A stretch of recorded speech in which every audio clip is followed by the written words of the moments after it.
Okay, welcome back to part 2. I just got off of work. The first, when I first started the video, it was getting too long. It was almost 40 something minutes, but I like long videos and I hope that you guys do as well. So in the last part of part 1 that I'm uploading now, that you'll see on my channel, I have replaced that. Firstly, I burned 2 candles twice for a max of like 4 to 3 hours, like 2 different ones. So I replaced, actually, let me show you. I replaced both of the 18s with a 20, and I heat gun the tops a bit and kind of round it out. And so I'm going to start testing. I'm going to start testing these.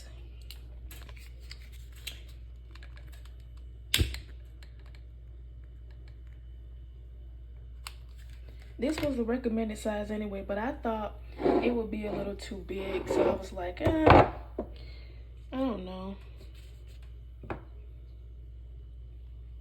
So I'm gonna try the 20s, like the site recommended, and do it that way. And hopefully these work out. I don't think it should be no bigger. There you go. Okay.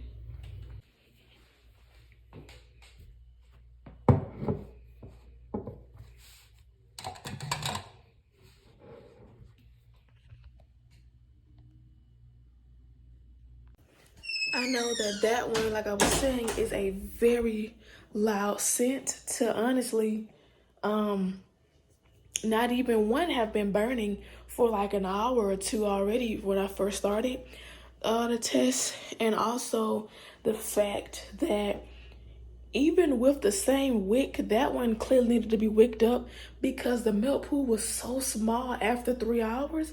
Both tries, it just was like honest, just digging downwards. So I was like, yeah, that one definitely needs to be wicked up. So now I understand why they say your candles, like depending on the scent, they could need a different wick. Not every candle is gonna have the same wick in your line, or wick size in your line, or even wick series, honestly. And looking at this one, I want to say the flame is a bit high, but I think this is how it's supposed to be normally. And I think what also made the milk pool so small as well is probably on my part, because like I know you're supposed to not have like a big flame, and I was afraid of having a big flame. And I'm new to this, so I don't know the exact size, how you're supposed to trim the wick exactly, like how much of the wick is supposed to be there. So I'm assuming that even though it is a bit high, I think that is a pretty good flame. It's not uncontrollable and it's not flickering either. So with or without the air conditioner, because right here, the air conditioner is right under here. Even though like don't do that, you're not supposed to do that. As a candle owner and the person who burns them, do not have your candles near curtains, anything flammable around children, animals. Don't have them on a ledge or on any surface that could be burned. Don't leave them burning for more than a recommended time, even though people do that. So that's why we have to test for that type of safety, because even though you're legally and you're supposed to only burn them for like 3 to 4 hours to contain that heat, but most people burn them all night and they leave the house. You should not do that. That's why we have wick stickers and instructions and care cards and the directions on our websites. But we know, everyone knows, people do not listen to those things, even though it is their fault, because it's there. We send you those things. You didn't pay attention. But we also still test for things like that because we know people don't do that. So we try to make it as safe as possible for even human errors that have nothing to do with us. That's why we test and see.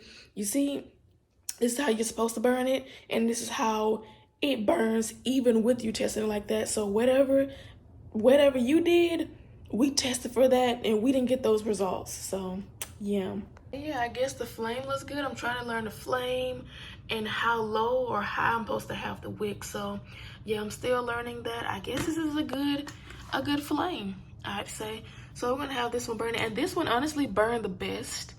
Like as you can see, like the outer ridges, even on the second burn, like it kind of caught up. It wouldn't really catch up to the edges, but it did reach the edges of the original wax sides and melted into that, so that was good. But I did see that it was also kind of like digging deeper in the wax rather than like, you know, with the wide wax. So we're gonna try this, and hopefully, you know, this wick will be successful because this is my last wick option. So let's hope. And I'm gonna move it because I think I hear the vent and I see it flickering, maybe just because I'm talking over it.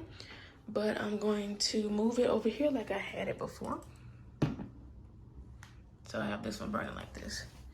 And it could be too high because, as you can see, it is releasing smoke. But it also could be because, let me see.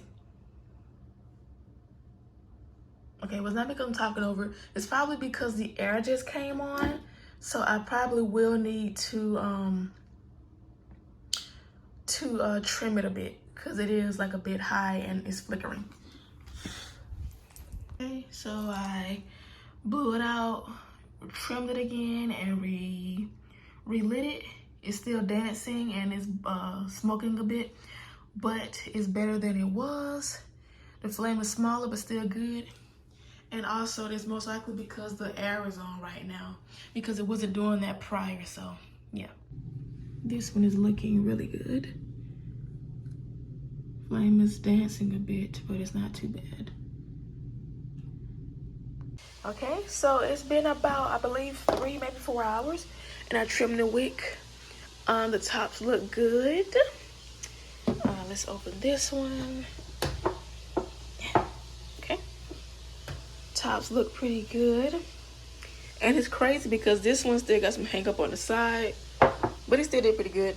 But and also using this one, the scent throw was much better. This scent throw was already good. It stayed good, and look. It actually like really got to the edges, but it's still a little bit there. So I am assuming I look like a mess like this, but it's like you can't see the hair. It's like I can't do it like how the first time I did. I felt so cute the first time I did it. But yeah.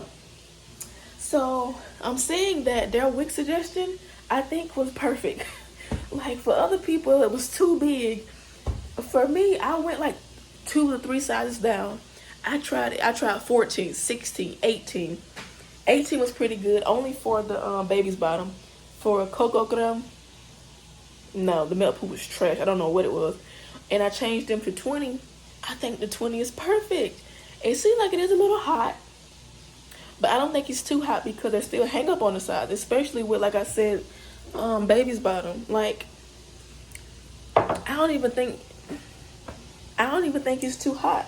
Let's see how it does on the inside of the jar. So that's probably why I probably got almost close to a full melt pool, because this one already had like less wax and fragrance oil anyway, so it's deeper in the jar, as you can see. Like that, it's about 3 inches deep, while this one is like still pretty high in there. So you can kind of like tell the difference in that. So that one is a bit deeper in the jar, so that one you can expect it to burn hotter. So I guess that was a good choice, thank God, to test one that was a bit deeper in the jar and one that was a bit, you know, regular jar. Because the regular ones are 7 ounce. This is probably like 6, maybe 6 point something. But yeah, so I'm assuming the 20 is good. I'm gonna continue burning so I can get my burn times and see like the burn time for my candles and whatnot, so I can just start up that. And I have to also burn them all the way down to do that. That's what I'm supposed to properly do. So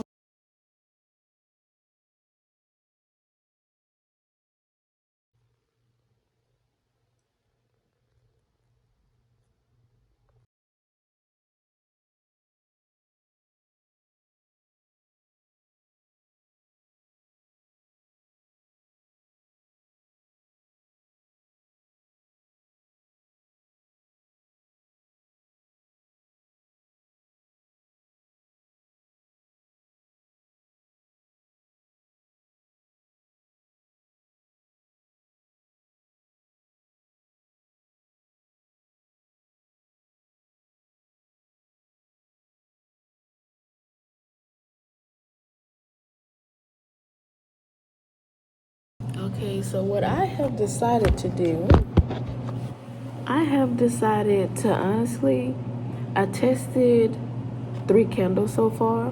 Like 2 are like nearly burned all the way down, so I can get the burn time on them.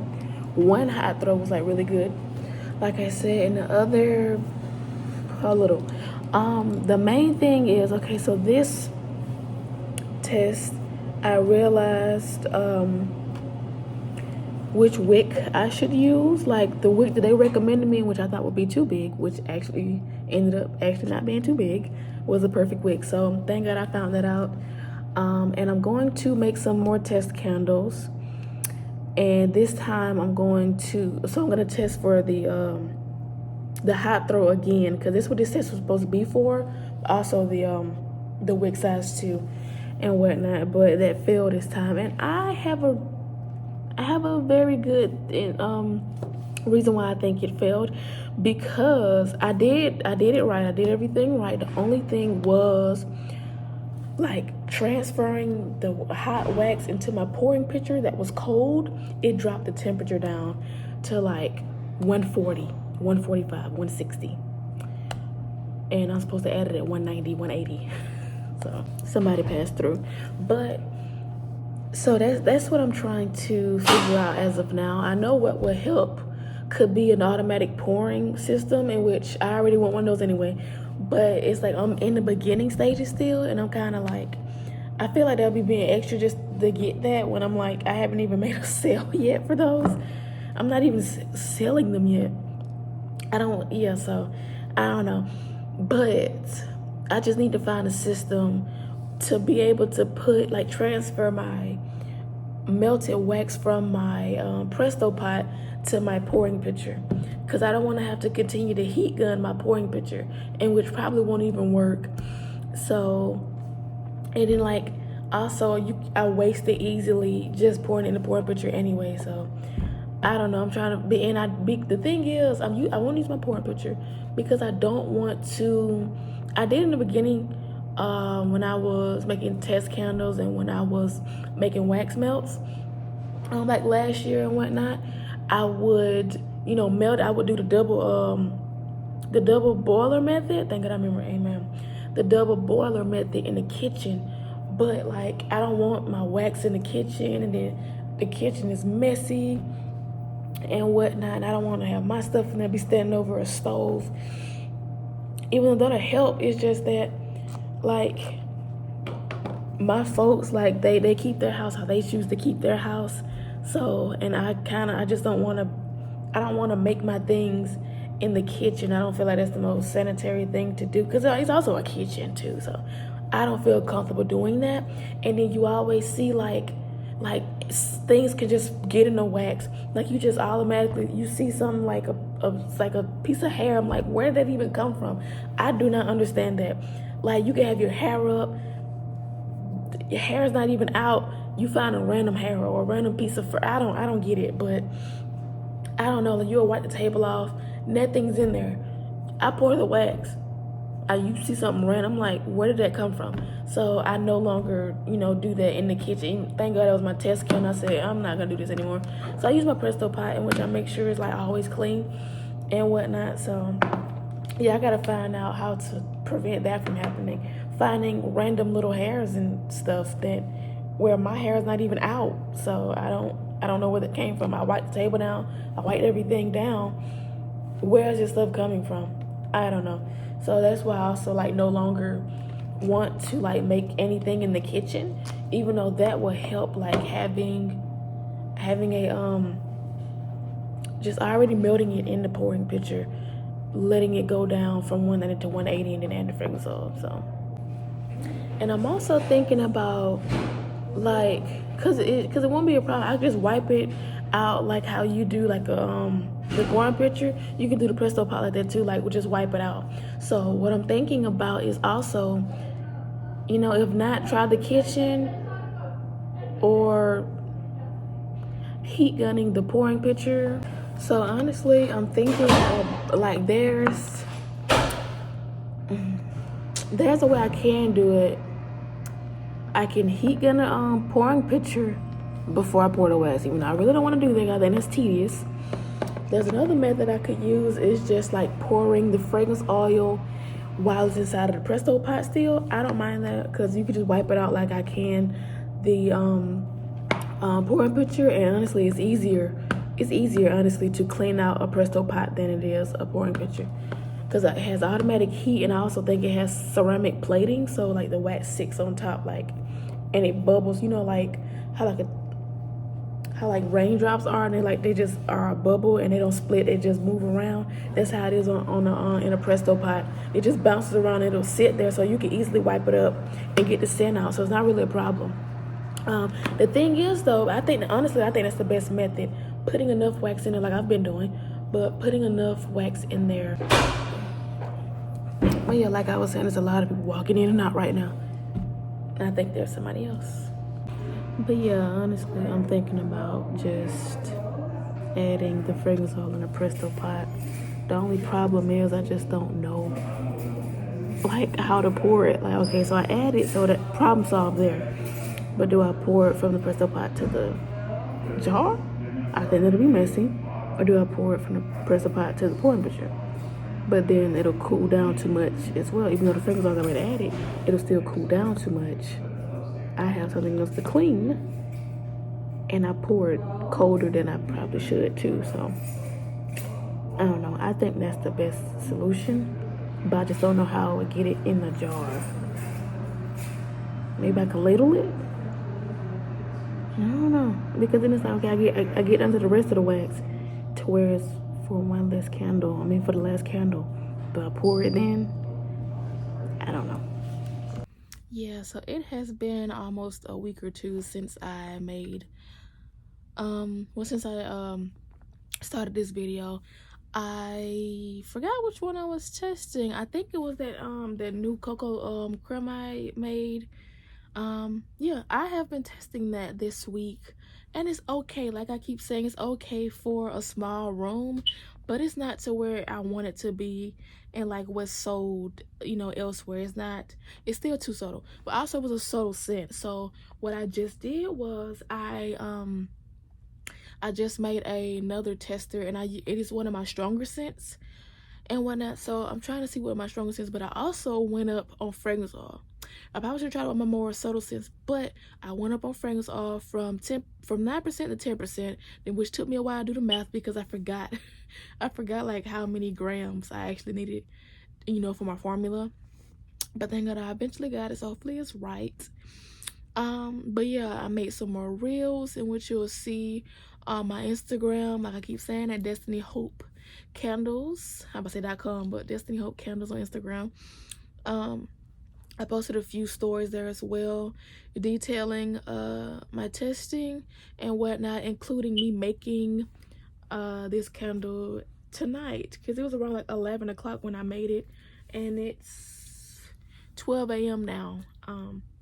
So yeah, so it's just now solidified. Like I said in my story, it's just now solidifying, in which this is the longest that one of my candles has ever took to solidify.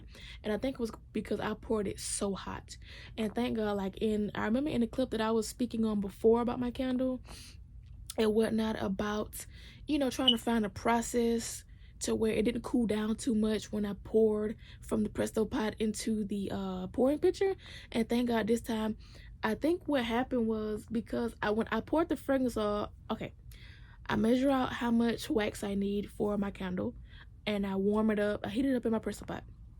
I measure out the fragrance oil, in which I don't have like little cups. So the first time I used the plate that I measure out my wax on, but this time I didn't want to do that, so I measured it in my pouring pitcher.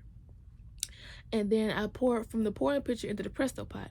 But thing is, I forgot to turn off the Presto pot. It didn't overheat or anything. I don't believe. I hope not. And I assume not. But I forgot it. When I added it, it was still on. So the wax was it was very hot. Even when I poured it, it was still hot. And then so I ran through about 2 to 4 straws with the whole ordeal. But I think I finally found, I'm trying to process like I was saying. So when I poured it into the Presto pot, it was kind of too hot to stir because I didn't want to use my big spoon that I had, I left that actually inside the wax this time because I forgot to put it in the Presto pot to get the rest of the wax off so I don't waste any wax. So instead of me wiping the wax off and whatnot, I just left it inside of the bag of wax and then like twirled it around. And when I put it back in the tub, it's under my desk. But yeah, like I was saying, the wax was still really hot. When I poured it in the pouring pitcher, it was still really hot. The pouring pitcher was so hot, and it was smoking and whatnot, and it was still around like 200 degrees Fahrenheit. But I continued to mix it a little bit more. I'm not sure if I got another reel off for that. If not, I should have. If I did, thank God. But yeah, I still poured it. So I poured it very hot still in the glass, and I was hoping. I realized, I'm like, that's really hot. But thank God I didn't bust the glass or anything, so that's good. But I think because I poured so hot, and I think also because I left the Presto pot on while I was stirring it in there. You know, more of the story basically is that I think since it was on still and I poured it like that, I think that's why it took longer for it to solidify. So I'm hoping that the longer that it took to solidify makes a difference. So basically, I shouldn't pour cold, I should pour hot. But even if it does make a difference, I don't know how much of a discovery that would be, due to the fact of, even if it is a discovery at the same time, it's like I don't really know, because that's one of my more like heavier scents anyway. So even if it did perform good and I'm like, okay, this is it, even if it did do that, I wouldn't know if it'll work on my other scents, like my subtle scents, because it's already a strong scent. So what did I expect? Which is why honestly I regretted even emptying it out in the first place, because I reused the same jars. I scooped out the old wax and whatnot, but I didn't even get to test it. I was just like, the first one didn't go so well, so I said, okay, I'm gonna remake these. And I shouldn't have done that. I should have tested, even though I think because those were the ones I made when the temperature was wrong. I poured completely too cold. That's before like I did it like that and it was too hot. Well, not too hot, but it was hot enough. It was too cold and whatnot. So I just go ahead and dump them, in which I shouldn't have done that. Well, I guess now remembering that I actually should have. But I was thinking on the fact of it was already 9%, and the candles that I had left that I didn't test were the ones that were actually strong scents. So I should have tried them to see if even me pouring it cold in both ways, and even the fact of me, yeah, just to see that like even me pouring it cold, it's a strong scent anyway. So I see how it works at 9%, because I was thinking of the fact of 9%, but I forgot until now. Thank God I realized that I emptied it because the temperatures were wrong in the first place. So, but I still should have tried it just to make sure. Okay, so this is a strong scent and it can work at this temperature and above. But yeah, I forgot about that. But this is it so far. It has finally solidified a little bit. This is one of the wicks that I had previously used, because I cut them in half since I'm testing. I'm going to take this off if I can. Thank God. Take that one off. But I had to do it like that because it wouldn't stay right, because it's not tall enough for me to have this on top to pull out of. And also I need some different ones anyway, because these don't have enough grip on them for it to like pull the wick up without like bending in here. So I need to move this anyway. I think it's back right. I think it moved a little too much. But yeah, so this will be the next one I'll be testing. I'll try to leave it for a few days. Last time I couldn't, because I just was so like happy to make it, so yeah. But like I was saying, I pretty much emptied these, in which I shouldn't have. I should have just tried it, but this is the wrong wick anyway. I just saved them. I don't know why I saved them, but so I emptied this one out, and this one I tested all the way down. This was actually a strong scent when I first tested it.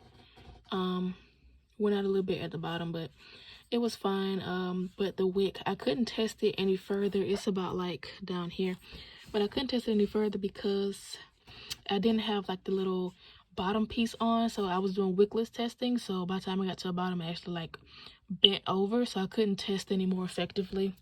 So that's why with this one, as you can see on my Instagram, with the other candle I made, which is here, the one that I made more recently, which is this one that I shared this wick with. This is the top wick. This is the top wick for this one, and then this is the bottom piece to where like the little metal tab was still on it. So I put the metal tab down here, so when I do test this, I can test it all the way down if I need to. And this one is the one I was testing. It looks a bit ugly here, as you can see, but it smelled okay. It was pretty good, but it still wasn't what I wanted and what I needed it to be. But it's fine if you're up close or like for a bathroom or something, but it's still not as strong as I needed it to be. So, and looking back at this one, I just wanted to show y'all, like, this is something I noticed too. I guess when I poured it hot, like, this top looks beautiful. I mean, my other tops looked good too, but they always like, they kind of sunk in the bottom. You know, they look nice. Yeah, they look nice, but this one looks flawless. Like, you can see all like the little imprints, but this one looks beautiful. My other ones came out smooth too, so it is like a true single pour, but this one looks like flawless, while my other ones, like, I guess as I poured so cold, it dipped in the middle a bit. This one is like flat all the way around. Maybe I should pour hot. And with this one, I just go ahead and lit it. I've burned this one like about 4 or 5 times so far. And I usually have it sitting on my like right around here on my my fridge, but I got it lit just to have it lit for right now. And this was actually one of the first ones that I tested, along with the one that I just showed you, that like the wick was all the way over here, so I couldn't test it anymore. So this and the other one was the one that I tested around the same time and whatnot, but I stopped burning this one and burnt the other one because this one is very subtle too. Like, this one is extremely subtle, but I think it performed better. This one performed better than this one when I first made it, because this is the second pour of this one. This is the second time that I have tested this one. This is the first time I tested this one, and it's crazy because my favorite scents, this one and this one, are like the most subtle scents that I have. It's so crazy. Like, the other scents, they're good too, of course. You know, if not, I wouldn't have them in my line. But my favorites are the subtle ones, and it's crazy. But yeah, so eventually I go test this one again at some point, but I've just been trying to do my favorite scent here, and then I'm gonna try some of my stronger scents. So hopefully, if my stronger scents work, then I can go ahead and start selling that way, and then try to work on the subtle scents in the background instead of trying to work on the subtle scents, and who knows how long that'll take me. So if I can get if I could perfect the strong ones anyway, that I know, you know, you can't really go wrong with those, then I could start off with something and not have to keep waiting until I get the subtle ones right. Okay, so this has been burning for a few hours now. As you can tell, it has been burning since, I believe, 11 p.m. to 12, and it is 3:24 right now, so it's been burning for a little while.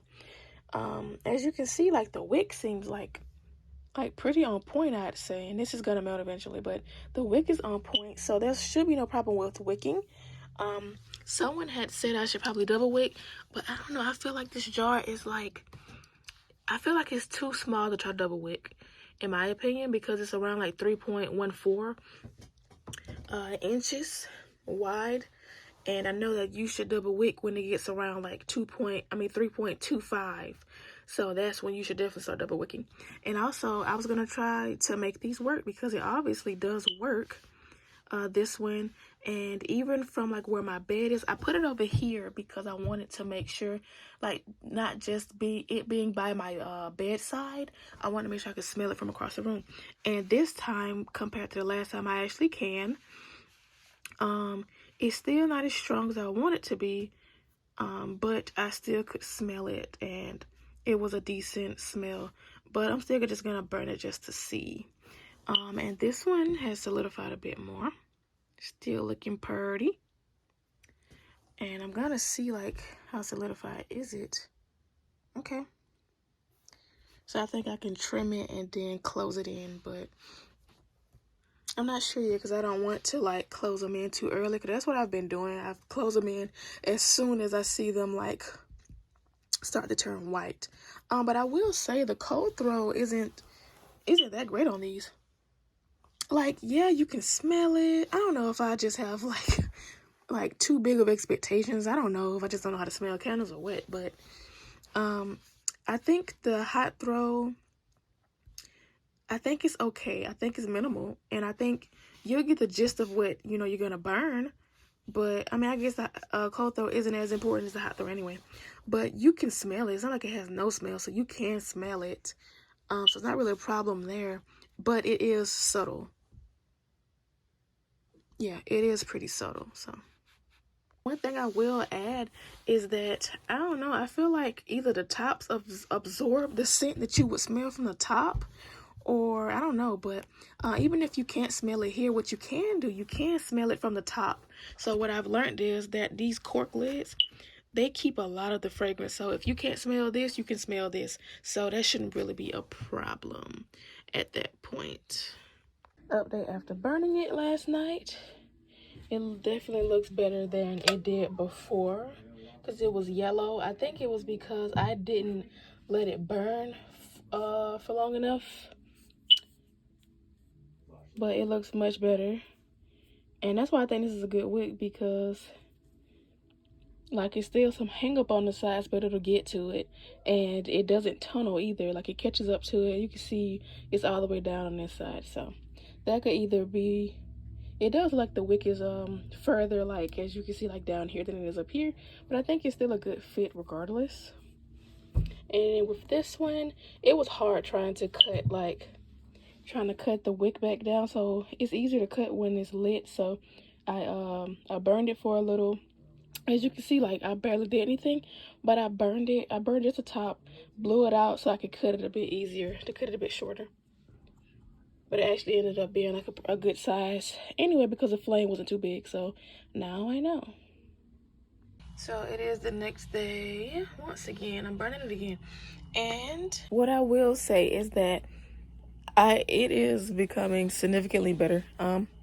What I will say is it's still not where I wanted to be. Maybe I'm thinking too far, like, of what you would get from like a Bath and Body Works, or just a good candle brand in general that you would get from the store, like a manufactured candle. So there's that. Maybe I'm expecting too much, but I know it's possible. It is very much so possible to achieve that, because I wonder why all the other candle makers, scent a hot throw is like they're making good money and stuff like that. It's like, okay, and they use 8% in soy wax and do their own little blends and stuff like that. So I'm wondering, like, what is their hot throw like? Like, is theirs minimal but it's there, so it's existent, or is theirs like something from a store? Like, where do they classify a good hot throw as, basically? Then last night when I was with my boyfriend, I started researching again, because what I wanted in the first place was a full paraffin wax. The wax that I got, even though it was called Comfort Blend, didn't really click. It was always a 50-50 chance to me, because basically it's called a comfort blend. So basically that means paraffin and soy. I was thinking more just about oh wow, I just found 3 nails just came off. But I was thinking about it more on the fact of being it has something of paraffin in it. And then the video that I did research on said that it was a really good wax to start with, and it had a really good hot throw. The hot throw is okay for what I am experiencing.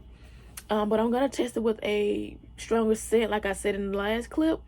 But at the same time, I don't want my best scents to be my strongest scents, and those are the only scents that I have. I want those other scents because those are my favorite anyway. The minimal scents that I get here, the more subtle scents, those are my favorite. So I don't want to exclude those. Then I only have like 2 or 3 scents. So I've been looking. I did some more research, found out about some more waxes. I typed in a wax. I forgot which one it was. But I just did some research, and I found, thank God, because it didn't take long. And I found it in general, and I found this girl who was using Sasol, like SASOL, some type of wax, right? And it was a paraffin wax. And she said, you know, paraffin waxes have like really good hygiene, which I knew that's why I wanted a paraffin wax. But I didn't really register to me that it was called Comfort Blend, so it was a Comfort Blend wax, so it had some type of soy in it, which is, I think, is why I'm having such a problem, especially using the LX wicks, because that's more for paraffin based candles anyway. So but yeah, so now I'm thinking like I should have did more research to find a full paraffin candle. I mean a full paraffin wax, in which I found.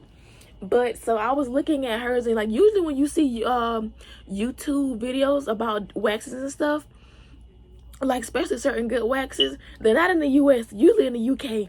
So I was wondering, like, I wonder is it actually going to be in the US. So I searched up the wax that that she was talking about, that she was using, and then I searched it up, and then the first thing that came on my screen was the wax that I found. It was a full paraffin wax, and when I clicked it, it's sold by Candle Science, and it's brand new, right?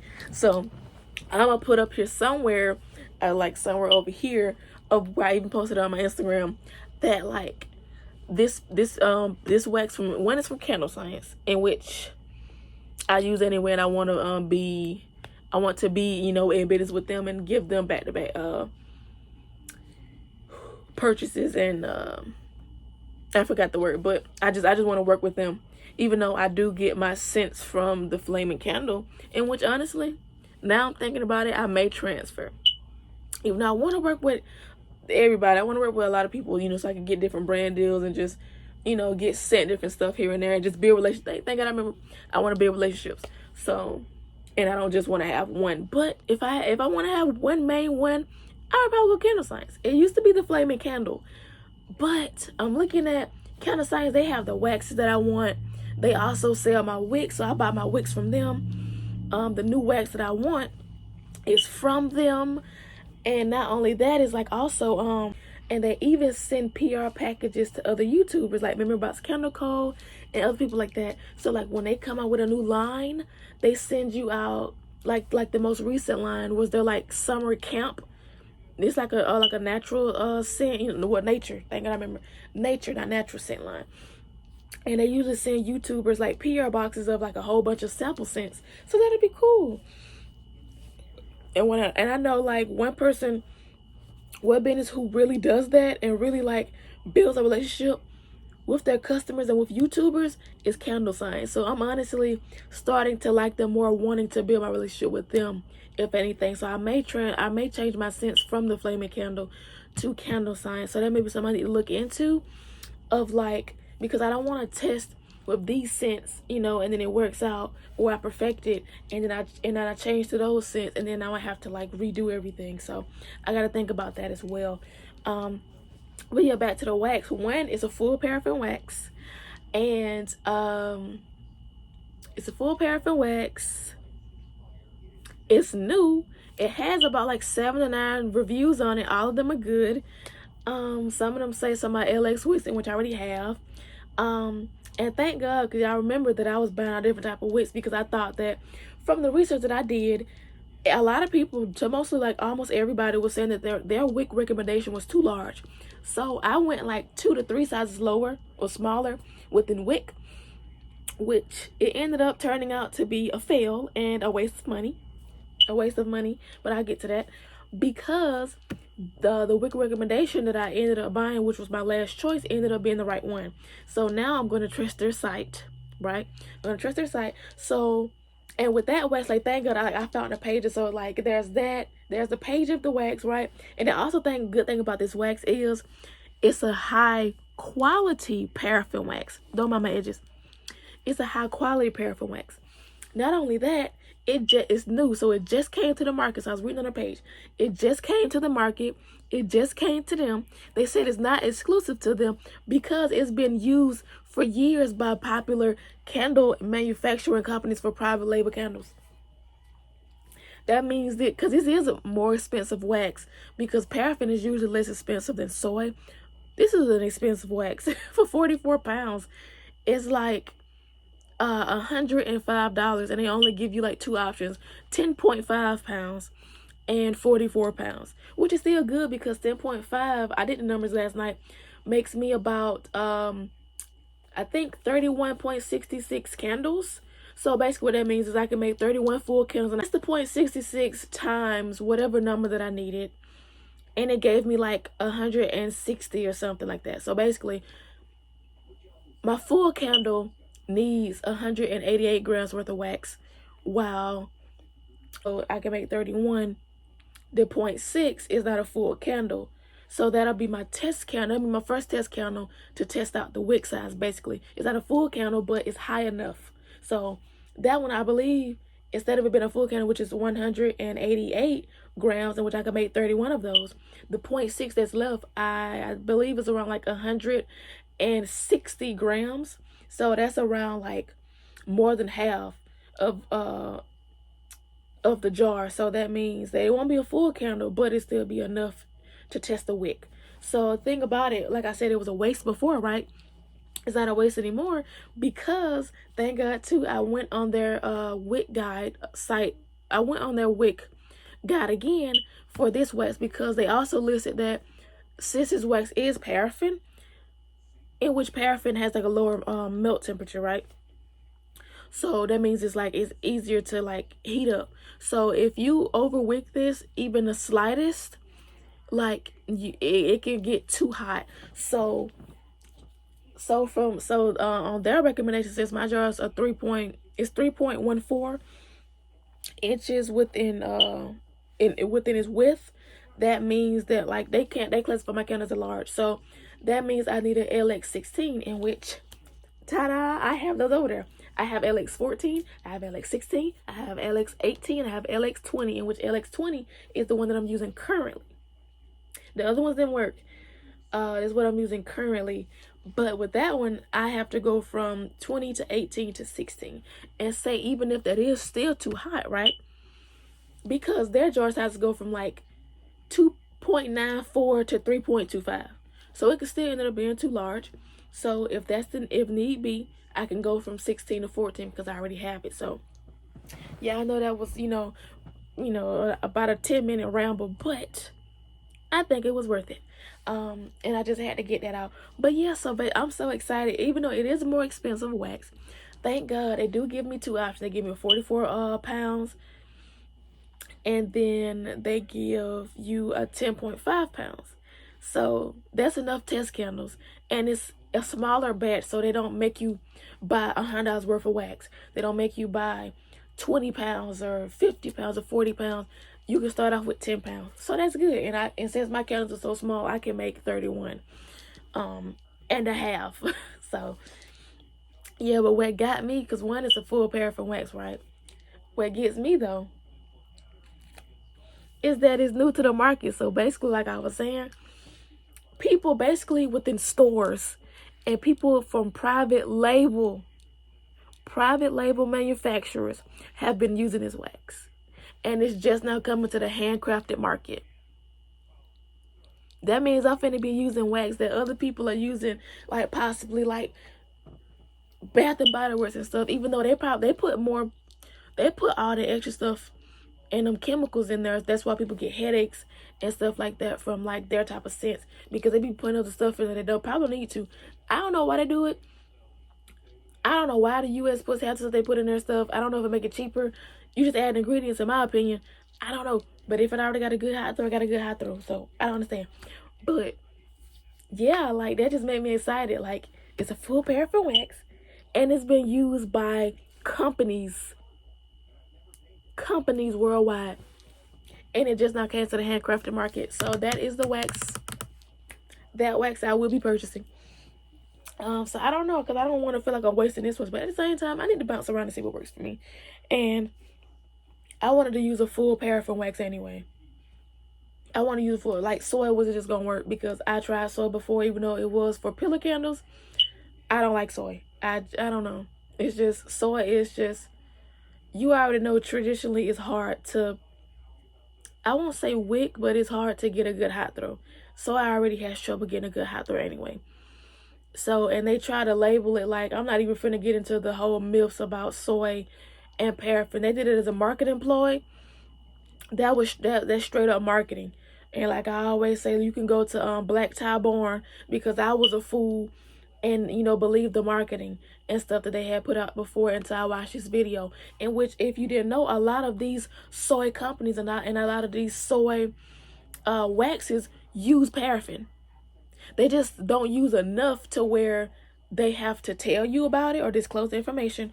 Or it's just like how the wax industry and the candle industry is so unprotected, and so like they don't pay attention to it, to where there's no laws that they have to disclose the information to you.